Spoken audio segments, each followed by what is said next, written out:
Get ready for a whole lot of sunshine and a big warming trend that's going to lead us right into a heat wave through the latter part of the work week and this week. And hey everyone, I'm Chief Meteorologist Darrell Winninger from the Central Oregon Daily Weather Center. I really hope you're enjoying this last day of pleasantly warm and seasonable temperatures before we really start to bring the heat. Quick look outside and there's a whole lot of sunshine, just a little bit of cloud cover and no rain inside. Switching gears a little bit, focusing on a couple different cameras. Several of them are honed into a few different spots where there's a little bit of smoke, some haze, but it's not really impacting air quality too much at all, and there haven't been any new fires reported on from fire officials as of yet, but we're continuing to use these cameras from the Oregon Hazards Lab Network to track it and stay ahead of it and make sure that we tell you as soon as any fire does start. But right now the air quality is sitting in the green for the hourly average and the real-time sensors courtesy of eSpace Labs in Bend. The hourly average is coming from the DEQ, and it's the base map, so where you see all that green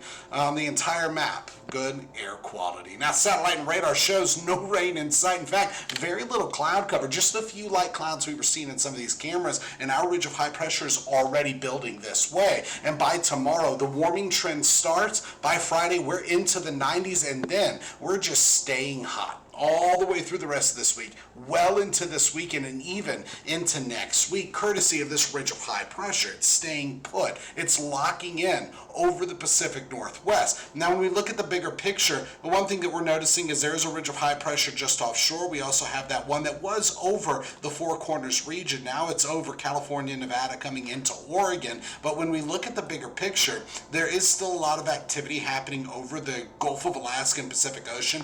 But as this high pressure builds into the region, it's pushing all of that activity further north, pushing the entire jet stream further north into Canada, and so all that's going to be rolling around us. Exhibit A, that low that's over BC right now, that was the one that was just offshore yesterday. Now, looking at water vapor, a little bit different than infrared satellite imagery. Water vapor satellite imagery focuses on how much moisture is in the air. This is the lowest level of the atmosphere we're looking at, and all that yellow means it's pretty dry. So even if clouds start to develop, we're not looking at any chance of precipitation anytime soon. In fact, the best chance isn't even a real good one. That holds off until well into next week. So here's your forecast model. Where we have some of these light clouds, those thin out. Winds taper this evening, but they're going to become breezy at times through the late afternoon, getting into the evening hours. But around and after sunset is when it becomes calm. We keep it clear through Thursday, have plenty of sunshine all the way through Friday and across the entire state,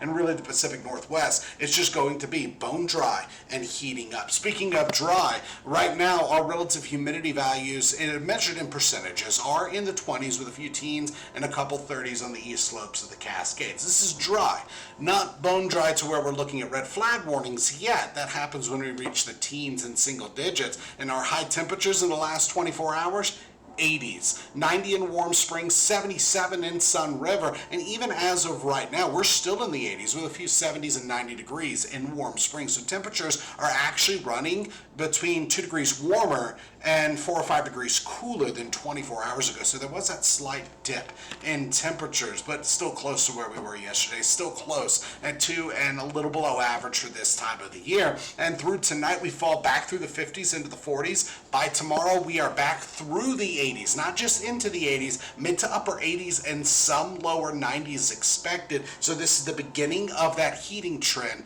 and it's only going to get hotter after that. And our UV intensity forecast is very high through Thursday, Friday, Saturday. By Sunday, we really start to see some changes across Central Oregon, and some of those changes include our high pressure flattening a little bit.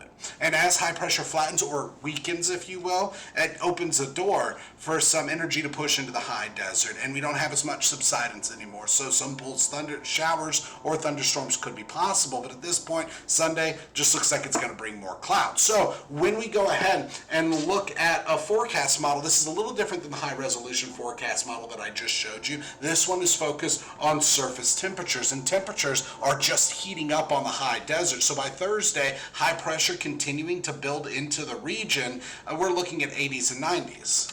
By Friday, tons of sunshine, not a cloud in the sky, and even hotter. Highs well into the 90s. By Saturday, we're keeping the 90s, but a few triple digits are going to be possible as well. Pardon me. This will be the peak of our heating trend, but by Sunday and Monday, we're still going to be hot. It's just looking at Saturday being the hottest day out of the next 7.